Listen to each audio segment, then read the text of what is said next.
हम आपको 4 तस्वीरें दिखा रहे हैं जिसमें आप अभिनेता अक्षय कुमार, राजकुमार राव, फरहान अख्तर और पूर्व क्रिकेटर सचिन तेंदुलकर को देखेंगे जिन्होंने मुंबई में वोट डाला। तो ये 4 तस्वीरें आपके सामने आप देख सकते हैं। अक्षय कुमार, फरहान अख्तर, राजकुमार राव, सचिन तेंदुलकर, जो बहुत बड़े सेलिब्रिटीज हैं इस देश के और जिनको लाखों करोड़ों लोग फॉलो करते हैं, वो सुबह सुबह निकले अपने घर से और अपने मताधिकार का इस्तेमाल किया। और सचिन तेंदुलकर अपने परिवार के साथ पहुंचे। उन्होंने वोट डालने के बाद क्या कहा, आपको ये सुनाते हैं। आइए वोट कीजिए, ये हमारी एक रिस्पॉन्सिबिलिटी है। ECI का मैं आइकन हूँ, तो बहुत समय से मैं यही कह रहा हूँ, लोगों को यही दरख्वास्त कर रहा हूँ कि आइए वोट कीजिए, हमारी रिस्पॉन्सिबिलिटी है। यहाँ फैसिलिटीज़ भी अच्छी है और जैसे कि मैंने अभी कहा कि सारे ऑर्गेनाइजर्स ने यहाँ पे अच्छी फैसिलिटीज़ की है, सिर्फ हमारे लिए नहीं मगर मैं ये उम्मीद करता हूँ कि सारे लोगों के लिए अच्छी फैसिलिटीज़ रहेंगी। पूरा जो पीरियड है, वोटिंग पीरियड, वो पूरे समय तक अच्छी फैसिलिटीज़ रहे, यही मैं उम्मीद करता हूँ और किसी को तकलीफ ना हो। आइए ज़रूर वोट कीजिए। Responsibility of every citizen to go and vote, और बहुत ज़्यादा ज़रूरी है देश के लिए। हॉलीडे मत बनाइए, just go and vote man. All the best. जय। Okay, thank you sir. तो देखिए, तमाम जो सेलिब्रिटीज हैं वो भी सुबह सुबह अपने घरों से निकले हैं, अपने वोटिंग राइट का इस्तेमाल कर रहे हैं और बहुत जरूरी मैसेज सबने तमाम वोटर्स के लिए दिया है कि आज आपको वोट जरूर करना है। हमारे तमाम संवाददाताओं का अब हम रुख करने जा रहे हैं। करुणा शंकर शर्मा हमारे सहयोगी बैंड्रा से इस वक्त हमारे साथ लाइव मौजूद हैं। अक्षय विनोद शुक्ला जुहू से हमारे साथ मौजूद हैं। मुंबई से हमारे ये 2 सहयोगी हमारे साथ जुड़ेंगे। आनंद पांडे नागपुर से हमारे सहयोगी लाइव मौजूद हैं। रजनीश रंजन बारामती में मौजूद हैं इस वक्त, वहां से हमें हर जानकारी दे रहे हैं। राजीव सिंह बैंड्रा ईस्ट से हमारे साथ मौजूद हैं और ठाणे से कुमार कुंदन भी हमारे एक और सहयोगी हमारे साथ मौजूद हैं। लेकिन सबसे पहले अक्षय, मैं आपके पास आ रहा हूं। डिब्बे वाले के तौर पर जब आप तमाम लोगों के बीच महाराष्ट्र में पहुंचे, मुंबई में पहुंचे और नब्ज टटोलने की कोशिश की वोटर्स की, तो क्या नजर आया आज जब वोटर्स पोलिंग बूथ पर कतारों में लगकर अपना वोट डाल रहे हैं? तो कौन से मुद्दे उनके जहन में हावी नजर आ रहे हैं, जरा बताएं और तस्वीरें भी दिखाएं। बिल्कुल समीर, देखिए वोटर भी अब थोड़ा सा चालाक और जागरूक होने लगा है, क्योंकि जो डब्बा वोटर्स के पास है, यानी उनके मताधिकार का उपयोग करने से पहले वो डब्बा खोलना नहीं चाह रहे हैं। किसके पास वोट देंगे, किस मुद्दे पर वोट देंगे, मुद्दों को लेकर वो बेशक बोलते थे, लेकिन हाँ, किसे वोट देंगे ये बोलने से वो बचते थे और कहते थे कि 20 तारीख आने दीजिए, अपने आप हम अपना वोट कास्ट करेंगे और 23 तारीख को उसका असर देखने को मिल जाएगा। तो आज वो 20 तारीख है जब वो तमाम वोटर्स पोलिंग बूथ का रुख कर रहे हैं। फिलहाल जिस जगह पर मैं खड़ा हूं, यहाँ पर आपको बता दूं कि कभी भी सदी के महानायक यानी अमिताभ बच्चन अपने परिवार के साथ वोट डालने के लिए आ सकते हैं। और उससे पहले जब यहाँ हम पहुंचे थे तो सुबह से ही वोट डालने के लिए लोगों की लंबी कतार थी, क्योंकि वोट टर्नआउट अगर आप देखें तो मुंबई सबर्बन इलाकों में पिछली बार बहुत कम थे, तकरीबन 50% से भी कम यहाँ वोट कास्ट हुआ था, जिसको बढ़ाने के लिए इलेक्शन कमीशन की तरफ से कई कोशिशें की गई हैं। और इसका असर भी आप कह सकते हैं, क्योंकि जो बुजुर्ग यहाँ पहुँच रहे हैं, मैंने उनसे जब बातचीत की, उनका कहना है कि मैं यहाँ लगातार वोट डालने आ रहा हूँ, लेकिन बीते 10-15 सालों में मुझे याद नहीं है कि कोई इतना वोट डालने के लिए यहाँ पर पहुँच रहे हों सुबह सुबह। और यही एक अच्छी तस्वीर कह सकते हैं समीर की, अगर यहाँ पर वोट टर्नआउट बढ़ता है तो जाहिर तौर पर इसका एक अच्छा असर देखने को मिलेगा, एक अच्छा संदेश देखने को मिल रहा है। अभी हमने सुलभा आर्या से भी बात की है, जो टीवी एक्टर हैं, वो यहाँ वोट कास्ट करके जा रहे थे और उन्होंने भी ये कहा कि देखिए, आप शिकायतें ना करिए, मुंबई सोता नहीं है, लेकिन आज जागना ज़रूर है मुंबई को, मुंबई वासियों को, मुंबईकर को आज निकलने की ज़रूरत है, अपना वोट का इस्तेमाल करने की ज़रूरत है और आने वाली सरकार उनके लिए क्या काम करे ये अपने उंगली की ताकत के जरिए बताने का। ठीक है अक्षय, बिल्कुल सही बात आप कह रहे हैं। और जैसे जैसे दिन आगे बढ़ेगा देखना होगा कि मुंबई कैसे वोट करती है, महाराष्ट्र कैसे वोट करता है, आपके पास भी आएंगे। लेकिन क्योंकि अब सबकी निगाहें लगी हुई हैं उन बड़े लीडर्स पर जो चुनावी मैदान में हैं, तो सुनते हैं एनसीपी के लीडर अजीत पवार ने वोट डालने के बाद क्या कहा। हमने काम किया है, आगे भी हम काम करना चाहते हैं। हमारा आगे क्या डेवलपमेंट करना है उसके बारे में हमने विजन, हमारा विजन में सब कुछ है। तो ये सब करते हुए हम देखेंगे अभी आगे कैसा करने का, क्या करने का। मुझे यहाँ के बारे में अगर आप पूछे तो बारामती के वोटर, बारामती के लोगों के ऊपर और वोटर के ऊपर मुझे पूरा भरोसा है, विश्वास है। अच्छे वोटों से वो मुझे जिता के 8वीं बार असेंबली में भेज देंगे। देखिए, अजित पवार वोट उन्होंने अपना डाला है और उसके बाद क्या कह रहे थे ये हमने आपको सुनाया। जल्दी से करुणा शंकर का भी रुख करते हैं, इस वक्त मुंबई से वो भी हमारे साथ मौजूद हैं। करुणा, आप तो TV9 भारतवर्ष की हाईटेक बस पर सवार होकर महाराष्ट्र के अलग अलग इलाकों में घूमे और लोगों से ये जानने की कोशिश की कि कौन कौन से उनके मुद्दे इस बार जहन में रहने वाले हैं जब वो वोट डालने जाएंगे। आज क्या माहौल नजर आ रहा है वहां पर, जहां जिस पोलिंग बूथ पर आप मौजूद हैं वहां पर वोटर से आपने बात की, क्या कह रहे हैं? बिल्कुल, देखिए समीर, आपने सही कहा कि जो हमारी शुरुआत है, जो हमारी बस का सफ़र है, इसकी शुरुआत नागपुर से हुई थी और उसके बाद मुंबई तक का जो सफ़र हमने कवर किया, इसमें तमाम मुद्दों पर हमने बात की, चाहे असली नकली हो या फिर जो बटेंगे कटेंगे तमाम मसले, चाहे ध्रुवीकरण का मसला हो, जो एक दूसरे पर आरोप लगाए गए। मसलन अगर मैं अभी बात करूं समीर, तो मैं बांद्रा वेस्ट सीट है और देखिए मैं आपको याद दिलाना चाहूंगा, बांद्रा वेस्ट वो सीट है जो कि कभी यहाँ पर बाबा सिद्दीकी लगातार 1999 से वो चुनाव जीतते आ रहे थे, लेकिन पिछले 2 बार से बीजेपी यहां पर चुनाव जीती है। इस बार भी फाइट बहुत टफ है। कुछ मतदाता मुझे नजर आ रहे हैं जो कि वोट डालने जा रहे हैं। अगर आपके पास वक्त है, आप वोट डालने जा रहे हैं? हाँ जी। किन मुद्दों को लेकर आप अपना वोट कास्ट करें? क्या मुद्दे आप ये तो आप बोलना चाहेंगे? आप चलिए ठीक है, मतदाता भी कुछ बोलना नहीं चाह रहे, लेकिन आप देखिए मुद्दे बहुत सारे हैं जो लोग अंदर से वोट डालकर आ रहे हैं, उनसे हम बात करने की कोशिश करें। कुछ देर पहले अगर बात करूं समीर, तो फरहान अख्तर अपना वोट यहां पर डालकर गए थे और कुछ ही देर के बाद खबर ये आ रही कि 15 से 20 मिनट के अंदर रेखा भी आ सकती हैं। इसके अलावा दोपहर तक सलमान और कई ऐसे सेलिब्रिटीज़ हैं जिनका यहाँ पर वोट है। शाहरुख खान भी यहाँ पर अपने परिवार के साथ वोट डालने आते हैं। तो लगातार हम बात कर रहे हैं उन मतदाताओं से भी जो कि अपना वोट डालकर आ रहे हैं, बाहर निकल रहे हैं। बिल्कुल करुणा, तो एक हाई प्रोफाइल सीट है जिसके बारे में आप बता रहे हैं, लेकिन एक और हाई प्रोफाइल सीट है मुंबई की बांद्रा ईस्ट, वहां पर चलेंगे, लेकिन उससे पहले शरद पवार क्या कह रहे हैं सुन लेते हैं। अपेक्षा एकच आहे की प्रत्येक नागरिकांनी मतदानाचा हक्क हा बजावला पाहिजे।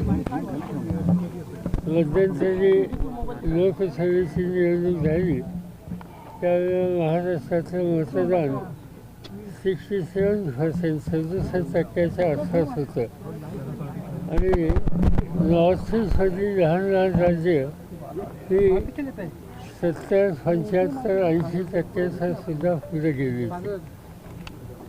महाराष्ट्रानं टक्केवारीमध्ये मागे राहणं हे अशोभनीय आहे आणि म्हणून माझं आव्हान महाराष्ट्राच्या जनतेला की मतदानाचा हक्क कोणत्या परिस्थितीत बजावा।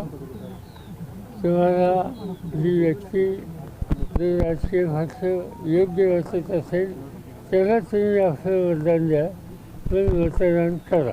साहेब, निवडणुकीच्या शेवटच्या टप्प्यामध्ये अक्षरशः म्हणजे कुठे पैसे वाटताना कुणीतरी मोठा पदाधिकारी भारतीय जनता पक्षाचा आढळून येतो, कुठेतरी गाडीवरती हल्ला होतोय, जीवघेणे हल्ले होत आहेत। हे जे रूप आलेलं आहे, तर याला म्हणजे कुठली यंत्रणा कुठेतरी कमी पडते असं म्हणायचं का? साधारणतः महाराष्ट्रात मतदान नेहमी शांततेने होतं, पण नागपूर जिल्ह्यामध्ये माजी गृहमंत्री अनिल देशमुख यांचा जो हल्ला झाला तो अस्वस्थ करणारा अशा प्रकारचा हल्ला होता। असे प्रकार सहसा म्हणजे कुठे छोटे मोठे शक्यते होतात, नाही असं नाही, पण यावेळी थोडंसं जादा दिसल्या, पुन्हा त्या होऊ नयेत अशीच अपेक्षा। दिल्लीमध्ये आणि त्या प्रेस कॉन्फरन्समध्ये प्रक्रिया पार पडली आहे आणि काय चित्र असं 23 तारखेला ऑडिओ क्लिप घेऊन त्यांच्यावरती बिटकॉइनच्या संदर्भानं पैसे मागितल्याचा आरोप एक IPS झाले पण जॉईन न झालेले IPS आहेत जे बडतर्फ झाल्यानंतर त्यांनी केलेले होते, ते आताही पुण्यामध्ये पत्रकार परिषद करतात। जी व्यक्ती एक महिने तुरुंगात होती तो देखिए, शरद पवार को आप सुन रहे थे। शरद पवार ने अपना वोट डाला है, कई अहम आरोप लगाए हैं। बीजेपी चुनाव को प्रभावित करने के लिए पैसे बंटवा रही है, वोट खरीदे जा रहे हैं, एक तो ये आरोप लगाया। जिस ऑडियो का जिक्र बार बार हो रहा है वो उन्होंने सीधे तौर पर उन तमाम आरोपों से नकारा है। सुप्रिया सुले ने भी साफ तौर पर कहा कि जो ऑडियो सामने लाया गया उसमें आवाज उनकी नहीं है। उन्होंने अपना वोट कास्ट किया है और उसके बाद वो पत्रकारों से मुखातिब थे। हर्षवर्धन त्रिपाठी जी, ये बताइए कि एनसीपी का जहां तक सवाल है, एनसीपी के दो टुकड़े होने के बाद यह पहला मौका जब महाराष्ट्र में विधानसभा चुनाव हो रहे हैं, क्या आपको लगता है जहां एक तरफ शरद पवार की साख का सवाल भी है और दूसरी तरफ अजीत पवार को खुद को साबित करने की चुनौती भी है, असली एनसीपी जनता की नजर में कौन, यह क्या साफ हो जाएगा इन चुनावों के नतीजों के बाद? समीर जी, लगता तो है कि साफ हो जाएगा। हालांकि लोकसभा चुनाव में अपने चाचा से बुरी तरह से पटकनी खा चुके हैं अजीत पवार, लेकिन अगर विधानसभा चुनाव को देखें तो थोड़ा सा ये फर्क पड़ जाता है। जो अजीत पवार के साथ लोग आए वो सब बड़े ताकतवर लोग हैं, अपनी अपनी विधानसभा जीतने वाले लोग हैं, कई बार जीते हुए लोग हैं। ऐसे में उनकी घेरेबंदी तो शरद पवार ने खूब जमकर की है, लेकिन कितनी सफलता मिल पाई, क्योंकि लोकसभा में होता क्या है, बड़ी कॉन्स्टिट्यूंसी होती है, सेंटीमेंट पर चुनाव हो जाता है। वो एक शरद पवार की अपनी अपील है, उन्होंने शायद साबित भी कर दिया कि परिवार तोड़कर अजीत पवार चले गए, जो वहां महाराष्ट्र की राजनीति में बड़ा उपयोग होता है बड़ी आसानी से, गद्दार शब्द का। लेकिन विधानसभा चुनाव में एक मुश्किल ये होगी शरद पवार को कि जो उनके एक तरह से कहें कि तैयार करके बड़े किए नेता हैं, उनकी अपनी अपनी एक कॉन्स्टिट्यूंसी है जिसको उन्होंने बरसों से नर्चर किया है। वो सारे के सारे लोग अजीत पवार हैं, ऐसी 12-15 सीटें हैं। लेकिन कोशिश शरद पवार की यही होगी कि इसमें अजीत पवार को वहां ले जाकर खड़ा कर दें, क्योंकि सुप्रिया सुले की भारतीय राजनीति में, महाराष्ट्र की राजनीति में और यहां तक कि जो उनकी अपनी पारिवारिक राजनीति, उसमें कोई बहुत बड़ी भूमिका नहीं हर्षवर्धन जी, लेकिन क्योंकि सुप्रिया सुले का आपने नाम लिया, जयशंकर जी, वैसे तो महाराष्ट्र की राजनीति में पिछले 5 सालों में बहुत कुछ घटा है और एक थ्रिलर वेब सीरीज की तरह, एक फिल्म की तरह बहुत कुछ बहुत ट्विस्ट आए हैं उसमें। लेकिन पिछले 24 घंटों में जो कुछ घटा है महाराष्ट्र में, चाहे वो विनोद तावड़े का एपिसोड हो, चाहे वो सुप्रिया सुले को लेकर जो ऑडियो क्लिप आई हो, आपको लगता है कि आज की वोटिंग पर इन सब का असर होगा जयशंकर जी? मुझे ऐसा नहीं लगता कि इसका कोई बहुत ज़्यादा असर पड़ेगा। थोड़ा बहुत तो जो पढ़ना होता पहले, देखिए लोग मन बना चुके होंगे, मुझे ऐसा लगता है। और मुझे लगता है कि जैसे विनोद तावड़े के ऊपर जो आरोप लगे कि 5 करोड़ रुपए वो एक होटल में बैठ करके बांट रहे थे, उसमें से 9 लाख रुपए या कितना 10 लाख रुपए के आसपास बरामद हुए, तो उसकी काट के लिए वो एक ऑडियो भी मार्केट में आ गया कि सुप्रिया सुले जो हैं वो बिटकॉइंस के मामले में कुछ वो बात कर रही हैं, क्या कर रही हैं। हालांकि उन्होंने कहा कि नहीं, मेरी आवाज़ नहीं है। उसी तरह विनोद तावड़े भी कर रहे हैं कि नहीं, मेरा पैसा नहीं है। तो वो एक अलग चीज़ें हो सकती हैं राजनीति में, कब किसका कौन सा सिक्का चलाने की कोशिश की जाती है। लेकिन मेरा मानना यही है कि लोग अपना मन बना चुके होंगे कि किसको हमको वोट देना है, किसको हमको वोट नहीं देना है। खास तौर से जो नारे जो चलाए गए हैं, जो कटेंगे तो बटेंगे और एक हैं तो सेफ हैं, इन नारों का भी बहुत ज़्यादा असर नहीं दिखाई दे रहा है, क्योंकि जो कटेंगे तो बटेंगे तो उससे अधिक तो एनडीए बट गया। भाई एनडीए में अजीत पवार ने कहा कि नहीं कटेंगे बटेंगे ये सब यूपी का मामला होगा, हमारा मामला नहीं है। दूसरी तरफ भाजपा की ही पंकजा मुंडे हैं, गोपीनाथ। देखिए एक समय था जब महाराष्ट्र में 2 ही नेता भाजपा के सबसे बड़े और नामी होते थे, प्रमोद महाजन और गोपीनाथ मुंडे। गोपीनाथ मुंडे की बेटी पंकजा मुंडे कह रही है कि भाई योगी जी का जो ये मुद्दा है वो सब अपना यूपी में रखिए, महाराष्ट्र में ये सब नहीं चलने वाला है। वही बात पूनम महाजन ने भी कही है, दोनों ने इसका विरोध किया है। और सच बात यह है कि महाराष्ट्र एक अलग ढंग की राजनीति करता रहा है, उसमें इस तरह की चीजें आमतौर पर तो नहीं दिखाई जाती है। जी बिल्कुल बिल्कुल। और इस वक्त हमारे साथ उमेश कुमावत जुड़ रहे हैं, TV9 मराठी के मैनेजिंग एडिटर। उमेश, जिस मुद्दे का बार बार जिक्र हो रहा है, बटेंगे तो कटेंगे, ये जो नारा दिया गया, इसको लेकर महायुति गठबंधन में ही जो रार नजर आई, बीजेपी के अपने ही नेताओं ने, पंकजा मुंडे हो, अशोक चौहान हो, और महायुति का महत्वपूर्ण घटक दल अजीत पवार ने जिस तरह से इस नारे को नकारने की कोशिश की, देवेंद्र फडणवीस पूरी तरह से इस नारे को जायज वाजिब ठहराते हुए नजर आए, वोट जिहाद वर्सेस धर्मयुद्ध करने की कोशिश की गई। इन सब मुद्दों का वाकई क्या महाराष्ट्र के चुनावों में बड़ा असर पड़ते हुए आप देख रहे हैं? देखिए समीर, महाराष्ट्र का इस वक्त का जो चुनाव है, इस बार जो चुनाव हो रहा है, वो मैं कहूँगा कि कोई भी राष्ट्रीय मुद्दा यहाँ पे नहीं है। पूरी अगर हम कहेंगे तो स्थानीय मुद्दों पर ही पूरा चुनाव यहाँ पर हो रहा है। कटेंगे बटेंगे कटेंगे हो या धर्म युद्ध हो, इन बातों का ज़्यादा असर नहीं है। और ये बातें अभी नहीं, लोकसभा के वक्त भी ये बातें हुई थी, वहाँ पे कोई असर दिखा नहीं इन बातों का। महाराष्ट्र में थोड़ी अलग तरह की राजनीति चलती है, यहाँ पे शरद पवार है, ठाकरे है, यहाँ के जो स्थानीय बड़े नेता है वो महाराष्ट्र की राजनीति पर पूरी तरह से एक तरह से हावी है। इसलिए लोग कहते हैं कि हरियाणा का असर यहाँ पे होगा, तो मैं कहूँगा कि उस तरह का असर कुछ नहीं होगा। महाराष्ट्र की राजनीति ही पूरी अलग एक राजनीति है। अच्छा। और अगर मैं कहूँगा तो पूरी तरह से, जैसे मैं विदर्भ की बात करूँ, यहाँ पे 5 रीजन आते हैं पूरे महाराष्ट्र में, तो वहाँ पे एक सोयाबीन का मुद्दा है कि सोयाबीन को भाव नहीं मिला, अब 4000 भाव है, पहली सरकार ने 6000 दिया था, तो वहाँ 62 सीटें हैं, 62 सीटें हैं। तो विदर्भ इस बार क्या करेगा, इस पर सबकी नज़र है। मराठवाड़ा की बात करूंगा, वहाँ 48 सीटें हैं, वहाँ जरांगे का बहुत बड़ा फैक्टर है जो लोकसभा में दिखा था, और वहाँ लोकसभा की 8 सीटें थी, उसमें से बीजेपी की एक भी नहीं आई। तो आप समझिए कि इस बार वहाँ पे 40 सीटों पर सीधा जरांगे जो फैक्टर है वो असर करता है। मुंबई को अगर देखेंगे तो यहाँ पे ठाकरे फैक्टर है जो असर करता है, क्योंकि शिवसेना फूट चुकी है, दो इसमें फूट चुकी है शिवसेना। तो मुझे जो चीजें दिखाई दे रही है हमको, उसमें ये दिख रहा है कि महाराष्ट्र में जो 2 बड़ी पार्टियां फूटी है, एक शिवसेना जो कि ठाकरे की शिवसेना थी वो 2 धड़ों में बट गई है, और दूसरी शरद पवार की राष्ट्रवादी। तो एक तरह से 2 रीजनल बड़ी पार्टियां फूटने की वजह से महाराष्ट्र के मतदाता इस बार किसको चुनेंगे, एक तरह से ये अस्मिता की तरफ, सेंटिमेंट की तरफ जाने वाला भी चुनाव है कि लोग कहेंगे कि अब तक महाराष्ट्र का जो इतिहास रहा है, जब भी पार्टियों में से लोग फूटे हैं वो चुन के नहीं आए हैं।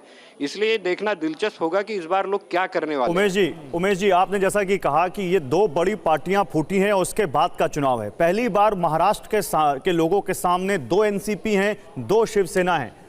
क्या आपको लगता है कि इससे यही सबसे बड़ा फैक्टर है इस चुनाव का कि जिस एनसीपी और जिस शिवसेना को लोगों ने चुना वही गठबंधन हावी रहने वाला है? देखिए, महाराष्ट्र की जनता को इस बार चुनाव ये भी करना है कि असली कौन है और नकली कौन है, क्योंकि ये मुद्दा पहले से उठता रहा है। क्योंकि जहाँ शिवसेना की अगर हम बात करेंगे कि जो बाला साहब ठाकरे की शिवसेना थी वो फूटी, उसने लगभग 40 लोग लेकर एकनाथ शिंदे यहाँ पे मुख्यमंत्री बन चुके हैं। और अगर हम मुंबई की बात करेंगे तो शिवसेना का गढ़ मुंबई माना जाता है, यहाँ पे 36 सीटें हैं, और लगभग पिछली बार 14 सीटें यहाँ पे शिवसेना जीती थी। तो यहाँ पे इस बार ये भी तय होना है कि लोग किसकी शिवसेना को मानते हैं, क्या वो जो फूट चुकी है एकनाथ शिंदे है उस शिवसेना को मानते हैं, या फिर जो बाला साहब ठाकरे हैं उनकी शिवसेना को मानते हैं। दूसरी तरफ पश्चिम महाराष्ट्र में अगर हम जाते हैं तो वहाँ पर भी यही चुनाव लोग करेंगे कि असली राष्ट्रवादी किसकी है, क्या वो शरद पवार की है या फिर वो अजीत पवार की है जिनके साथ 40 विधायक चले गए। तो ये 2 बहुत बड़े मुद्दे होंगे इस बार के चुनाव में, और लोग शायद ये सेंटिमेंट बना चुके होंगे कि इनको, ये अभी की बातें नहीं है, पिछले 1.5-2 सालों से ये बातें चलती आ रही है। तो लोग ये बात और देखना यही है कि क्या ये जो प्रादेशिक अस्मिता का मुद्दा है, हमें तो जो दिख रहा है वो यही ज़्यादातर सेंटिमेंट दिख रहा है कि लोगों को इस बार यही फैसला करना है कि असली कौन है और नकली कौन है। इसलिए मैं कहता हूँ कि राष्ट्रीय मुद्दे यहाँ पर हावी नहीं हो सके, क्योंकि ये प्रादेशिक अस्मिता को लेकर भी चुनाव है। बिल्कुल, ये बहुत महत्वपूर्ण बात आपने कही उमेश। आप बने रहिएगा हमारे साथ, कुछ और अहम मुद्दों पर बात करनी है, क्योंकि नोट कांड की धमक भी सुनाई दे रही है। कल जिस बात का जिक्र हुआ इस मामले में, विनोद तावड़े की जिस तरह से घेराबंदी की गई, दोनों ही पक्षों के खिलाफ एफआईआर हो गई, वो भी एक अहम मुद्दा नजर आ रहा है। उस पर सुप्रिया सुले क्या कह रही हैं, और बीजेपी के 5 सवालों पर सुप्रिया सुले ने जवाब दे दिया है। जरा वो अपने दर्शकों को सुना देते हैं और उसके बाद फिर आपका रुख करते हैं। देखिए सुप्रिया सुले क्या कह रही हैं। कल मीडिया की तरफ से मुझे ये सब वॉइस रिकॉर्डिंग्स और कुछ भेजा गया। जब मेरे हाथ में आया, मैंने पहली चीज़ की कि मैंने पूना के कमिश्नर साहब को फ़ोन किया और मैंने कमिश्नर जी को बोला कि ये फेक कुछ वीडियोस चल रहे हैं, मैं आपको भेज रही हूँ, मुझे साइबर क्राइम में कंप्लेन करनी है। तो उन्होंने कहा ज़रूर आप करिए। मैंने फट से साइबर क्राइम में ऑनलाइन में कंप्लेन कर दी कल शाम को। वो पहला कि साइबर क्राइम में मैंने कंप्लेन की है कि ये सारे वॉइस नोट्स और जो भी कोई मैसेज है सारे झूठ है और फेक है, इसीलिए मैंने साइबर क्राइम को नोटिस भेजी। Point number 1। पॉइंट नंबर 2, उसके बाद भारतीय जनता पार्टी के स्पोक्स पर्सन है, उन्होंने एक प्रेस कॉन्फ्रेंस ली।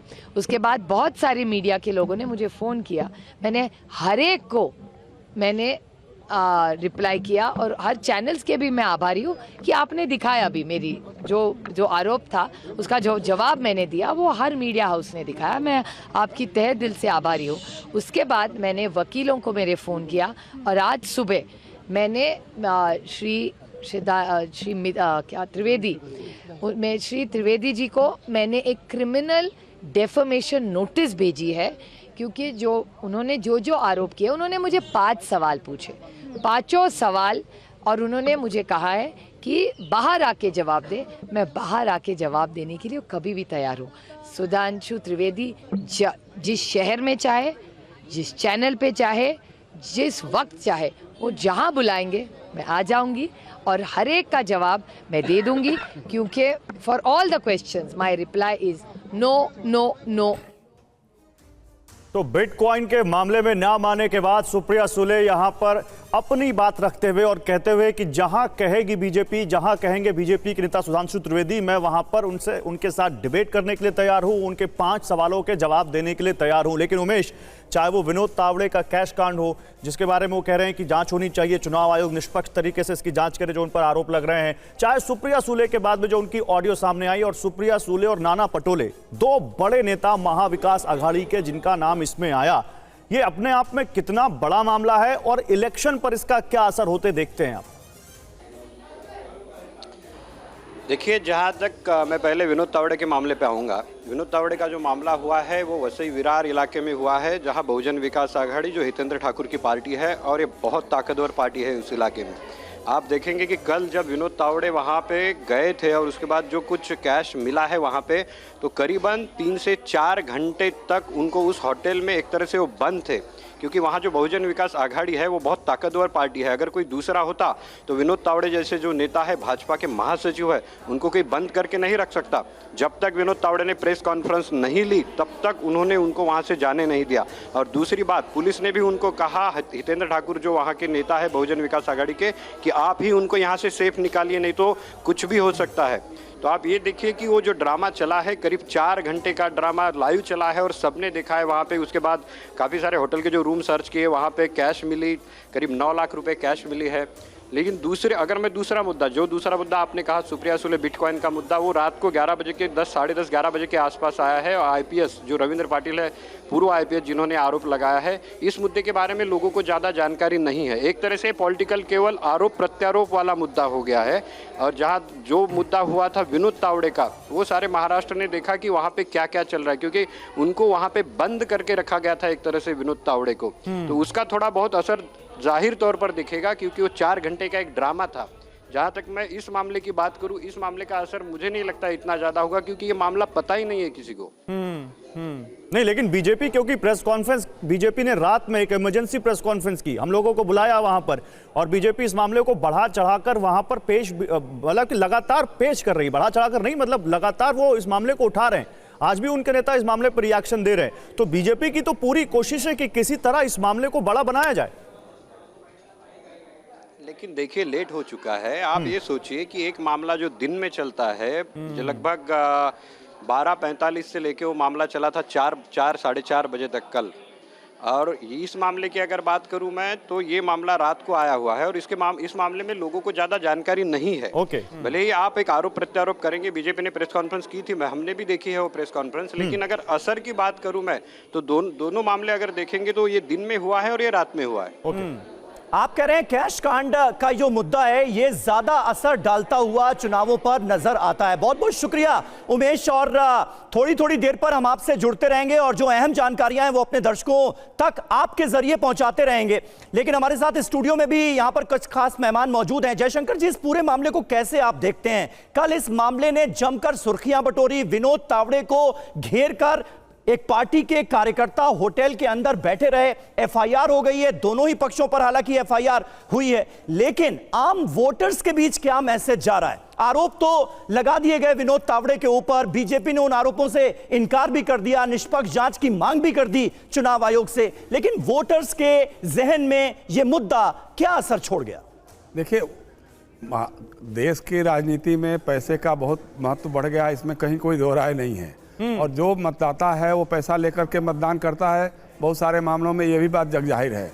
तो इसलिए उस पर कोई बहुत उस ढंग का असर तो नहीं पड़ने वाला है। लेकिन अगर चुनाव आयोग स्वतंत्र और निष्पक्ष ढंग से जांच करेगा तो विनोद तावड़े के खिलाफ कार्रवाई होनी सुनिश्चित है, क्योंकि पहली बात तो यह है कि जब 48 घंटे के भीतर कोई चुनाव प्रचार करने के लिए कहीं नहीं जा सकता है, वो उस अवधि में वो विरार क्या करने गए थे। आप राष्ट्रीय महासचिव एक पार्टी के हैं, आपका अपना एक चुनाव क्षेत्र है, आप अपने चुनाव क्षेत्र में रह सकते हैं, लेकिन विरार जो है उस क्षेत्र में जा करके आप क्या कर रहे थे? लेकिन वो ये कह रहे हैं कि भाई वो चुनाव प्रचार नहीं करने गए थे, वो होटल में थे, कार्यकर्ताओं से बात कर रहे थे, फोन कर रहे थे, क्या होगा इसकी राय ली जा रही। नहीं, इसका काम तो वहाँ के लोकल लोग करते हैं। आप राष्ट्रीय नेता हैं, आप बाहर के नेता हैं। हमने जो देखा, हम लोग भी उत्तर प्रदेश में चुनाव कवर करते रहे, देखते रहे हैं जी कि चुनाव में बाहर के लोगों को एकदम एंट्री नहीं होती है, एंट्री होने नहीं दी जाती है, या अगर कोई होटल में ठहरा होता है तो उसको निकाल बाहर करा देते हैं लोग। हाँ। जब हो गया आपका काम हो गया, 48 घंटे के अंदर आप नहीं आ सकते हैं। तो एक तो वो मामला है। दूसरा, पैसा उनके पास से बरामद हुआ है, चाहे 9 लाख रहा हो, लोग 5 करोड़ के आरोप लगा रहे हैं, वो एक अलग बात हो सकती है। तो वो भी एक मामला है कि 9 लाख रुपए अगर आपके पास है तो आपको प्रूव करना होगा ना, कहाँ से थे, कैसे थे, वो ब्लैक मनी वाले। वो ये कह रहे हैं कि चुनाव आयोग से मैं भी मांग करता हूं कि इसकी निष्पक्ष जांच हो और सच सामने आए। लेकिन मैं इस पर आगे बात करूं उससे पहले मैं जाऊंगा मुंबई बांद्रा ईस्ट। आ रहा हूं हर्षवर्धन जी आपके पास। राजीव सिंह हमारे साथ वहां पे हमारे सहयोगी जुड़े हुए हैं। और बांद्रा ईस्ट बाबा सिद्दीकी की जो हत्या हुई उसके बाद बहुत ज्यादा सीट सुर्खियों में आ गई। जीशान सिद्दीकी, उनके बेटे से हमने बात भी की, वो कह रहे हैं कि हाँ हमारे लिए बहुत बड़ा सेटबैक है, लेकिन उसके बावजूद क्योंकि अब जनता की अदालत में तो जाना ही है। बताइए क्या इस वक्त राजीव वहां पर माहौल देख रहे हैं आप बांद्रा ईस्ट पर?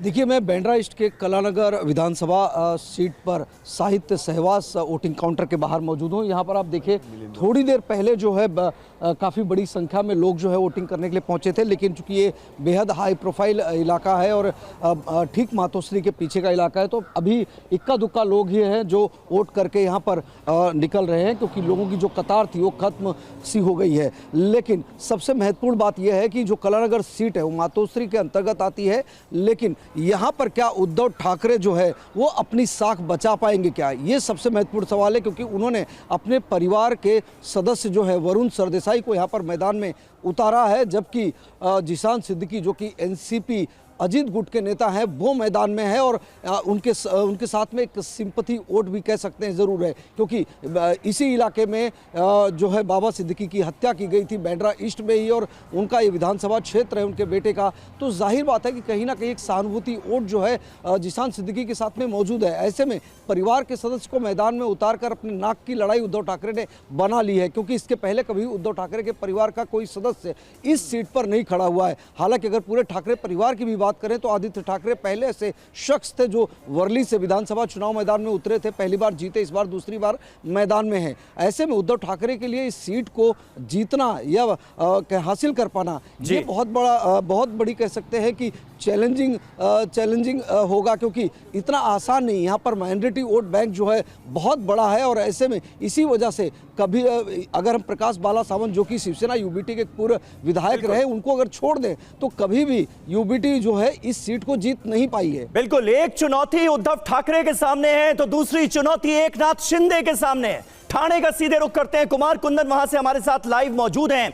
उमेश अभी इस बात का जिक्र कर भी रहे थे, कुमार कुंदन आपने सुना होगा कि साबित करना है असली शिवसेना कौन है। एकनाथ शिंदे मुख्यमंत्री मौजूदा हैं, आगे महायुति जीत के आती है तो भी वो मुख्यमंत्री रहेंगे या नहीं रहेंगे ये तो एक सवाल है, लेकिन असली शिवसेना कौन सी है ये उन्हें साबित करना है। तो चुनौती तो बड़ी है एकनाथ शिंदे के लिए भी। ठाणे से क्या रिपोर्ट? निश्चित रूप से बड़ी चुनौती है और इस वक्त मैं एकनाथ शिंदे के घर के सामने खड़ा हूं और समीर अब से थोड़ी देर में वो यहां से निकलने वाले हैं वोटिंग करने के लिए। जहां तक लोकतंत्र में बात है तो संख्यम शिवम सुंदरम की कहानी है और संख्या जिसके साथ है वही असली है, जिसके साथ संख्या नहीं है वो नकली है। और आज असली और नकली की पहचान का दिन है। निश्चित रूप से महाराष्ट्र आज अपना एक नायक चुनेगा और जिस तरीके से चुनाव प्रचार और हर जगह एक शब्द का यूज़ किया गया गद्दार, दोनों ने एक दूसरे के लिए शब्द का यूज़ किया, लेकिन जनता तय करेगी कि कौन गद्दार है, कौन विश्वसनीय है। और इन सब के बीच आज एकनाथ शिंदे की भी अग्नि परीक्षा है। शायद यही वजह है कि सबकी निगाहें ठाणे पर टिकी है और इस पूरे रीजन में जितनी भी सीटें हैं उस पर भी, क्योंकि ऐसा माना जाता है कि ठाणे और आसपास के इलाके में एकनाथ शिंदे का बाहुल्य है, उनकी चलती है। अब कितनी चलती है जनता के बीच ये जनता तय करेगी, लेकिन ये तय है कि आज का दिन इनके लिए भी अहम है, क्योंकि जिस हिसाब से जितनी ज़्यादा सीटें आएंगी, अगर सरकार में बनने की स्थिति होती है तब ये उस स्थिति में होंगे कि अपनी बात रख पाएं। लेकिन अगर इनके पास सीटें कम आती है, जैसा कि हाल फिलहाल में लोकसभा चुनाव में देखा गया, तो शायद स्थिति कुछ और होगी। समीर, बिल्कुल बिल्कुल। तो कहा यह जा सकता है कि कानून और नियम कायदों की अदालत से तो यह साफ हो गया है कि असली एनसीपी किसकी है, असली शिवसेना किसकी है, लेकिन जनता की अदालत की मुहर जो है वो लोकतंत्र में बहुत इंपॉर्टेंट होती है और वो मुहर किस पर लगती है ये देखने वाली बात होगी। अब हम रुख करने जा रहे हैं यूपी का, क्योंकि यूपी में उपचुनाव हो रहे हैं। यूपी में वोटिंग के बीच समाजवादी पार्टी ने देखिए एक बड़ा आरोप लगा दिया है। सीसामऊ, जिसका थोड़ी देर पहले हम स्टूडियो में जिक्र कर रहे थे, उसी सीसामऊ में पुलिस ने वोटर्स को रोका है, लोगों को वोट डालने से रोका जा रहा है। यह समाजवादी पार्टी ने आरोप लगाया है। समाजवादी पार्टी मीडिया सेल ने सीसामऊ का एक वीडियो भी शेयर किया है और दिखाया है कि वोटर्स को किस तरह से पुलिस रोक रही है। बिल्कुल, और इसी बीच समाजवादी पार्टी के नेता अखिलेश यादव की चुनाव आयोग से मांग, वीडियो के आधार पर कार्रवाई की जाए, ये अखिलेश यादव ने मांग की है। निष्पक्ष चुनाव सुनिश्चित करें, ये अखिलेश यादव कह रहे हैं। और विपिन चौबे हमारे संवाददाता लगातार हमारे साथ जुड़े हुए हैं। विपिन, चुनाव के पहले से ही समाजवादी पार्टी लगातार पहचान को लेकर, मुस्लिम महिलाओं की पहचान को लेकर, उनका आधार कार्ड देखने को लेकर सवाल उठाती रही है, चिट्ठी तक लिखी है और एक बार फिर सीसामऊ से कुछ ऐसी ही बात कहते हुए और ये कहते हुए वीडियो के आधार पर कार्रवाई करने की बात। बताइए सीसामऊ में हुआ क्या विपिन, और क्या वहां पर समाजवादी पार्टी कह रही है? कह रही है बुर्का हटा के देखे महिला, चलिए आइए हटा के देखे, हमको दिक्कतें नहीं है।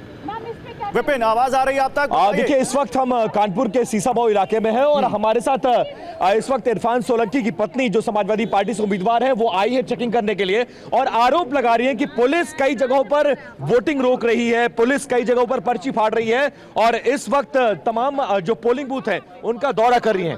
क्या बात कर रही है?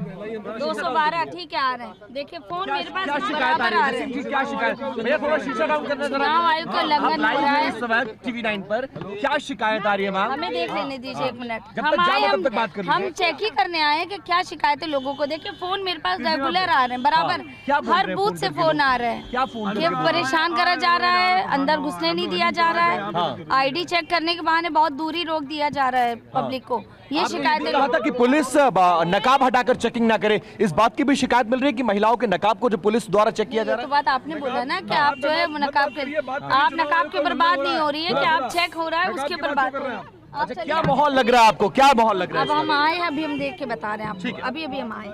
तो इस वक्त आप देख रहे हैं कि पोलिंग बूथ पर बहुत ज्यादा गहमा गहमी का माहौल है, भारी सुरक्षा के इंतजाम है और इस बीच तमाम कैंडिडेट्स पोलिंग बूथ पर जा रहे हैं और ये जानने और समझने की कोशिश कर रहे हैं कि क्या चल रहा है। हालांकि कई तरह की शिकायत भी की जा रही है और इस वक्त पोलिंग बूथ के बाहर आप देखिए कि किस तरह के सुरक्षा के इंतजाम है और जो कैंडिडेट्स हैं वो लगातार इस वक्त यहाँ पर बने हुए हैं और इन तमाम शिकायतों को देखते हुए वो पोलिंग बूथ का दौरा कर रहे हैं और ये जानने और समझने की कोशिश कर रहे हैं कि क्या कुछ हो रहा है। और इस वक्त देखिए पुलिस उस कैंडिडेट की गाड़ी को हटवा रही है क्योंकि पोलिंग बूथ के 100 मीटर के दायरे में आप नहीं रह सकते हैं। नसीम सोलंकी, जो इरफान सोलंकी की पत्नी है, नसीम सोलंकी को एक महिला के घर जलाने के मामले में सजा हो गई थी, जिसके बाद वो सीट खाली हुई है, उस पर उपचुनाव हो रहा है। उनकी पत्नी चुनावी मैदान में है और उनकी पत्नी अब तमाम पोलिंग बूथ का दौरा कर रही है और ये जानने और समझने की कोशिश कि क्या माहौल है। माहौल के बारे में नसीम कुछ कहना चाहेंगे? चलते चलते आप बात करेंगी, क्या माहौल है? माहौल आपके माहौल को देख लो, महिला की आवाज सुनिए आप, वो परेशान है। आप लोग हैं हमारी आवाज को, हम आप उनकी महिला की आवाज सुनिए। हम आए इसीलिए कि बहुत लोगों के ऐसे फोन आ रहे हैं कि जो है परेशान करा जा रहा है। अब कौन कर रहा है, हम इसीलिए आए हैं यहाँ पर। 24 साल से ये आपका गढ़ है, अभी तक कोई भेद नहीं पाया, इस बार कोशिश पूरी की जा रही है। क्या लग रहा है आपको, कितने आश्वस्त आप अपनी जीत को लेकर? जनता मेरे साथ है। चलिए, जनता मेरे साथ है और हम तमाम इलाकों को दौरा कर रहे हैं और शिकायतों को लेकर बहुत नाराज दिख रही है और इसको लेकर लगातार पार्टी और इनकी तरफ से भी चुनाव आयोग को यह शिकायत की जा रही है कि पुलिस पर यह शिकायत मिल रही है। उनके लोग फोन करके ये समझा रहे हैं कि कहीं ना कहीं वोटर्स को रोकने की कोशिश की जा रही है और उसी के मद्देनजर तमाम पोलिंग बूथ का दौरा करती हुई विपिन नसीम सीसामऊ सोलंकी नजर आ से रही जो हैं। समाजवादी पार्टी की कैंडिडेट हैं उनसे आप खुद बात कर रहे थे, वो भी ये कह रही हैं कि उनके पास तमाम वोटर्स के फोन आ रहे हैं, शिकायत उनके पास भी आ रही है। पुलिस के अधिकारी कुछ इस आरोप को लेकर कह रहे हैं क्या? कोई बयान इसे लेकर दिया गया है क्या? क्योंकि ये तो साफ हो गया था कि भाई पुलिस वाले जो हैं वो आईडी कार्ड नहीं चेक कर सकते, नियम कायदे जो हैं वो ये कहते हैं कि निर्वाचन अधिकारी ही चेकिंग कर सकता है। उसके बाद भी इस तरह की जो शिकायतें मिल रही हैं, इस पर कोई रिएक्शन पुलिस के अधिकारियों का? देखिए, हम पोलिंग बूथ पर खड़े हैं, कुछ पुलिस ऑफिशियल्स का इंतजार कर रहे हैं। अच्छा। और इन शिकायतों पर हम जवाब लेंगे, लेकिन सुबह से मैं भी पोलिंग बूथ पर हूं। हाँ, ये जरूर है समीर कि सुरक्षा के बहुत पुख्ता इंतजाम है, बिल्कुल पुलिस छावनी में तब्दील कर दिया गया है, लेकिन पुलिस आईडी नहीं चेक कर रही है। तमाम पोलिंग बूथ पर मैं मौजूद रहा और मैंने सुबह के जब 8 बजे के लाइव में बात कर रहा था तो कई मुस्लिम महिलाओं से मैंने बात की, तो उन्होंने भी इस बात से इनकार किया कि नहीं, कोई चेकिंग नहीं हो रही है, स्मूथली हमें जाने दिया जा रहा है। हाँ, ये कुछ जगहों से हो सकता है शिकायतें हो और उस शिकायतों पर पुलिसकर्मियों से या पुलिस के बड़े अधिकारियों से बात की जाएगी, लेकिन फिलहाल अभी तक पोलिंग बूथ पर जहां पर मैं खड़ा हूं या इससे पहले वाली पोलिंग बूथ पर जहां था वहां इस तरह की शिकायत नहीं आ रही। हाँ, ये जरूर है कि लेकिन समाजवादी पार्टी के नेता लगातार इसको लेकर सवाल उठा रहे हैं। विपिन, आप मेरे साथ रहिए। यूपी उपचुनाव पर रामगोपाल यादव ने कहा बीजेपी ईमानदारी से एक सीट नहीं जीत सकती। रामगोपाल यादव का यह बयान आया है, वो कह रहे हैं बीजेपी से जनता दुखी है। अखिलेश यादव एक तरफ कह रहे हैं कि जांच होनी चाहिए जो कुछ हो रहा है, समाजवादी पार्टी जिस तरह के आरोप लगा रही है, और अब रामगोपाल यादव ने क्या कहा है आपको ये सुनाते हैं। ईमानदारी से तो बीजेपी एक सीट जीत ही नहीं सकती, एक भी। जनता आज जा चुकी है, कानून और व्यवस्था ध्वस्त हो चुकी है। डिवीजिव पॉलिसीज के चलते सभी लोग दुखी हैं। भाई, अशांति कहीं होती है तो ऐसा थोड़ी कि उसमें कि मुसलमान ही पीड़ित हो, हिंदू न हो। दुख तो सभी को होता है, नुकसान सबका होता है, लेकिन जिस प्रदेश का मुख्यमंत्री इसी तरह की बातें करने से समझता हो कि चुनाव जीत जाएंगे, उसने लोकसभा से कोई चुनाव से कोई सबक ही नहीं सीखा है। ज़बरदस्ती उपचुनाव में तो रामपुर उपचुनाव जीत लिया, ज़बरदस्ती की नहीं। लोकसभा हार गए ऐसे ही नहीं, ऐसे ही खड़ा कर दिया था अखिलेश ने एक आदमी, तब भी हार गए। तो आम चुनाव, इस पर कोई असर आम चुनाव पर तो होने वाला नहीं। ज़बरदस्ती एक जगह कुछ गड़बड़ी कर सकते, ज़्यादा जगह नहीं कर सकते गड़बड़ी। सर, लेकिन ये बता रहे हैं कि लोगों का विश्वास बीजेपी की तरफ बढ़ा है और कानून व्यवस्था हो। कल अखिलेश यादव जी ने भी एक बात कही कि उन्होंने कहीं बयान में सुना कि कहा गया है कि हम रामपुर बना देंगे, किसी जगह पे सीएम ने कहा। हाँ, वो कुनरकी को तो रामपुर क्या बना लिया भाई? लोकसभा हार गए कि नहीं हार गए? लोकसभा हार गए, बुद्धि नहीं है तो उसके लिए कोई पढ़ाने थोड़ी जाएगा उनको। रामगोपाल यादव सीधे सीधे बीजेपी को कटघरे में खड़ा करते हुए और कहते हुए कि ईमानदारी से एक चुनाव नहीं जीत सकते। लेकिन सीधे चलते हैं कुंदरकी, जहां पर समाजवादी पार्टी और कांग्रेस बीजेपी के प्रतिद्वंद्वी के बीच सीधा मुकाबला बताया जा रहा है। कुंदरकी में क्या माहौल है शिवांग? कुंदरकी में लगातार वहां पर बहुत इंटेंस चुनाव बताया जा रहा है समाजवादी पार्टी और बीजेपी के बीच। हालांकि वहां पर AIMIM के कैंडिडेट भी हैं, आजाद समाज पार्टी के कैंडिडेट भी हैं, लेकिन बताइए इस वक्त वहां हो क्या रहा है? देखिए, कुल मिला के करीब 12 प्रत्याशी हैं इस चुनाव में, लेकिन जो लड़ाई बताई जा रही है वो बीजेपी और सपा के बीच बताई जा रही है। आपको बता दूं कि लगभग 30 साल से ये जगह को समाजवादी पार्टी का गढ़ माना जाता है और बीजेपी की इस बार पुरजोर कोशिश है कि यहाँ पे कमल खिलाया जा सके। मैं पीछे आपको दिखाता हूँ, जो वोटरों की लंबी लाइन इस वक्त यहाँ लगी हुई है, ये महिलाओं की लाइन है और मुस्लिम बहुल इलाका है यहाँ पे। और यहाँ पे जो वोटिंग है वो सुबह 7 बजे से ही शुरू हो गई थी। अब धीरे धीरे जो वोटर्स हैं वो अपने घरों से बाहर निकल रहे हैं और जो वोटिंग का उत्साह है वो इस उपचुनाव में साफ तौर पे देखा जा रहा है। क्या नाम है आपका? मोहम्मद कलीम। मैं ये जानना चाहता हूं कि समाजवादी पार्टी ये आरोप लगा रही है, अखिलेश यादव ने ट्वीट किया है कि वोटरों को रोका जा रहा है वोटिंग बूथ पे आने से और महिलाओं से और पुरुषों से पुलिस वाले उनका आधार कार्ड चेक कर रहे हैं, उनका वोटर आईडी कार्ड चेक कर रहे हैं। जब आप लोग यहाँ पे आए तो ऐसा कुछ हुआ था क्या? नहीं, ऐसा कुछ नहीं हुआ पर यहाँ पर ऐसा कुछ नहीं हुआ, ऐसा नॉर्मली चल रही है वोटिंग नॉर्मल चल रही है। जी। जो निर्वाचन अधिकारी हैं वही लोग वोट आपका आधार कार्ड और चेक कर रहे हैं, डॉक्यूमेंट चेक कर रहे हैं, या रास्ते में पुलिस वाले भी चेक कर रहे हैं? ना, पुलिस वाले चेक नहीं कर रहे, नॉर्मल। नहीं। आप बताइए, आपका क्या नाम है? आशकार, मोहम्मद आशकार। आप यहाँ आए तो आपका वोटिंग आईडी कार्ड किसी ने चेक किया? रास्ते में किसी ने रोका आपको यहाँ आने से? नहीं रोका, किसी ने नहीं रोका। कुछ महिलाएं भी हैं यहाँ पे, इनसे हम बात कर लेते हैं। आप कहाँ से आए हैं? यहीं से रहें। आपको किसी ने रोका यहाँ पे आने से या वोटिंग करने से? ना रोका। आपको किसी ने नहीं रोका? किसी पुलिस वाले ने आपका आधार कार्ड चेक किया था रास्ते में? आपका किसी ने आधार कार्ड चेक किया था? नहीं। आपका? ठीक है शिवांग, हमारे सहयोगी देखिए इस वक्त कुंद्रुकी में आम वोटर से बात कर रहे हैं। हर्षवर्धन त्रिपाठी जी, समाजवादी पार्टी के इन आरोपों को आप कैसे देखते हैं, क्योंकि जिस बात की आशंका थी हो वही रहा है। कुल मिलाकर यह कहा जा रहा है समाजवादी पार्टी की तरफ से, हालांकि सीसामऊ हो या कुंद्रुकी, हमारे संवाददाता जहां पर जिस पोलिंग बूथ पर मौजूद हैं वहां से तो ऐसी शिकायत वोटर्स की तरफ से नहीं सामने आई।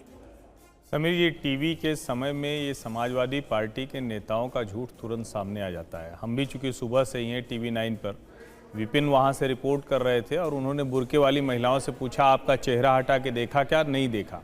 मैंने उसी वक्त टिप्पणी की थी कि ये लोकतंत्र के लिए खतरनाक है कि बिना चेहरा दिखाए, बिना पहचान किए हुए, बिना वेरीफाई किए हुए किसी को वोट डालने दिया जा रहा है। यही तरीका होता है चुनाव में धांधली करने का, लोकतंत्र को कमजोर करने का। नंबर 1। दूसरा, ये बार बार हर चुनाव में आप लोकतंत्र में मतदाता के विवेक पर सवाल खड़ा करते हैं। आप कह देंगे कि किसी और पार्टी को वोट दिया तो लोकतंत्र ही नहीं चल रहा है। राम गोपाल यादव जिस तरह से बोल रहे हैं, इसका मतलब जो 37 सीटें जो समाजवादी पार्टी जीती वो तो सब अच्छे से जीती, जो 33 भाजपा लोकसभा में जीती वो गलत जीती। थोड़ा सा कम है, लेकिन कुंद्रुकी में तो यहां पर वोटर्स ने शिकायत नहीं की, लेकिन सीसामऊ में कई वोटर्स ये शिकायत करते हुए नजर आ रहे हैं। समाजवादी पार्टी की कैंडिडेट भी शिकायत करती हुई नजर आ रही है। बहुत अच्छा आपने सवाल पूछा। समाजवादी पार्टी कैंडिडेट, और मैं कहूंगा कि दर्शक जो देख रहे हो ध्यान से देखें, कहीं वो नहीं बता पाएंगे कि कहां पर है। मुझे लोग फोन कर रहे हैं, तो भैया तुम सड़क पे को खड़ी उस जगह पे जाओ ना जहां झूठ बोल रहे हैं ये लोग।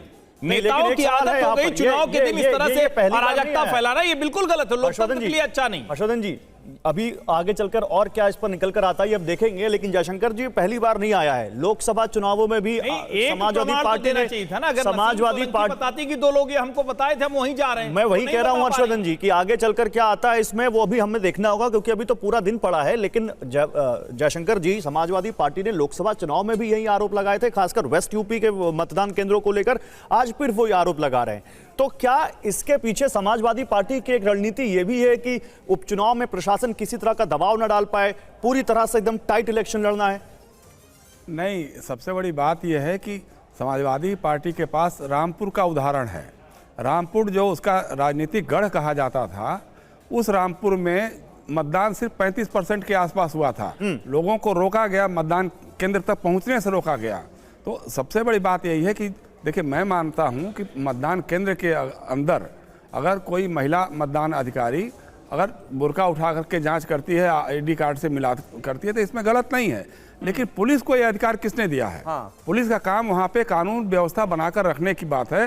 अब उसको ये चेक करने का नहीं है कि तुम वोटर हो कि नहीं हो। अरे भाई, वोटर है नहीं है तो अंदर जाएगा उसको। तो यहाँ पर चुनाव आयोग के अधिकारियों की जिम्मेदारी है ना जयशंकर जी, चुनाव आयोग के अधिकारियों की जिम्मेदारी है ना कि वो इसका सब आए और सब दूध का दूध और पानी का पानी सामने बताएं। नहीं, जब ये आदेश आ गया कि भाई पुलिस को नहीं करना है, तो फिर ये आरोप क्यों लग रहे हैं कि भाई पुलिस रोक रही है और पूछ रही है? लाल कार्ड बांट करके दिखा रहे हैं कि साहब अगर मतदान केंद्र चले गए तो फिर तुम्हारी खैरियत नहीं होगी। अब इस तरह की बातें अगर होंगी, यही काम रामपुर में हम लोगों ने देखा था, मुझे मालूम है अच्छी तरह से कि वहाँ जीती हुई सीट किस तरह से हरा दी गई। ठीक है, और ये जो बातें आप कह रहे हैं, समाजवादी पार्टी ने देखिए एक वीडियो जारी किया है और उसमें वोटर्स भी नजर आ रहे हैं, और इसी वीडियो के आधार पर समाजवादी पार्टी ने ये आरोप लगाया। निर्वाचन आयोग पहले ही ये क्लियर कर चुका है कि कोई भी पुलिस के अधिकारी वोटर आईडी कार्ड की जांच नहीं कर सकते, आईडी कार्ड नहीं मांग सकते। ये काम निर्वाचन अधिकारियों का है, उन्हें ही करना चाहिए, और अब ये आरोप लगे हैं।